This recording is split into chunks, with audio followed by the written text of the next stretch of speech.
This is not clickbait. You're looking at the fastest wool farm ever made in Minecraft Bedrock. It can produce millions of wool in just minutes. It works on Minecraft PE, Bedrock, and console. No lag and simple.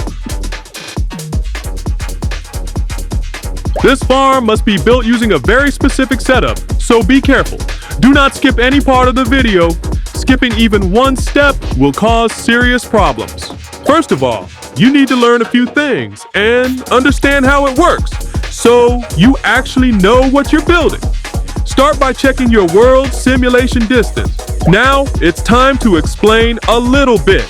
This is how simulation distance works. It's simple. Your game only loads the number of chunks based on your chosen setting. The higher the simulation distance, the larger the area gets loaded around you. So if you're playing on a higher number, you'll need to mark and build across a wider range. Since this farm needs chunk alignment, you can do it in 3 ways: using coordinates, a resource pack, or a custom new method made for console players. It uses 2 types of flowers to detect chunk borders. I'll pin all 3 methods in the comments, so check there. As you can see, the farm is built right at the center of 4 connected chunks. The farm must face the same direction as a sunflower, so place one down to get your orientation right. Then, based on your simulation distance, mark out 4 connected chunks in a straight line. We're only using 1 edge of each chunk, so once you mark the first edge, you are done. Just mark out 6 full chunks in a straight line. Make sure each chunk is placed edge to edge, directly next to the previous one. Once you've marked all 6 chunks in a row, head back to the first chunk you marked. Now make sure you face in the same direction as a sunflower, so everything stays perfectly aligned. To make this easier to understand, the redstone parts of the farm will be spread across these 3 chunks, and this chunk right here is where all the sheep will be trapped. So now, based on everything we've covered, once again, make sure the farm is facing the correct direction using the sunflower.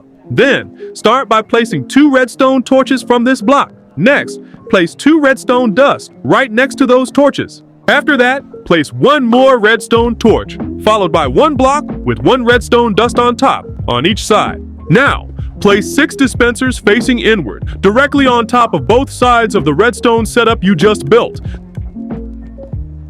Now place 1 shear inside each dispenser.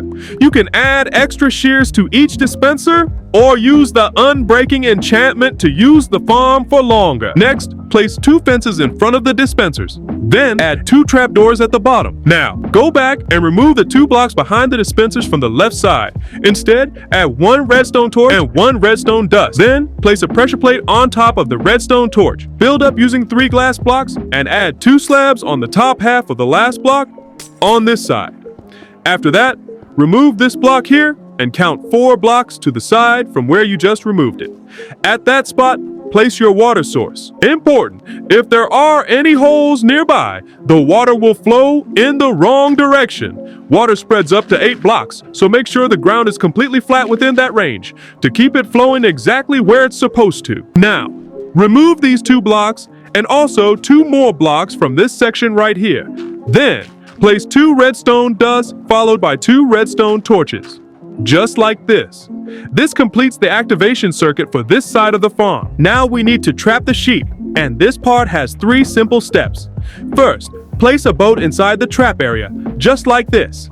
Then, move the boat and push it into the corner until it connects with the fences. Keep pushing until it can't move anymore. It should be completely blocked by the fence. After you've added the number of sheep you want, use a shovel to turn the dirt block underneath them into a path block. Just remember, if you make a mistake at this step, you'll need to reset it before continuing. Once that's done correctly, the setup is finished and you're fully ready to start.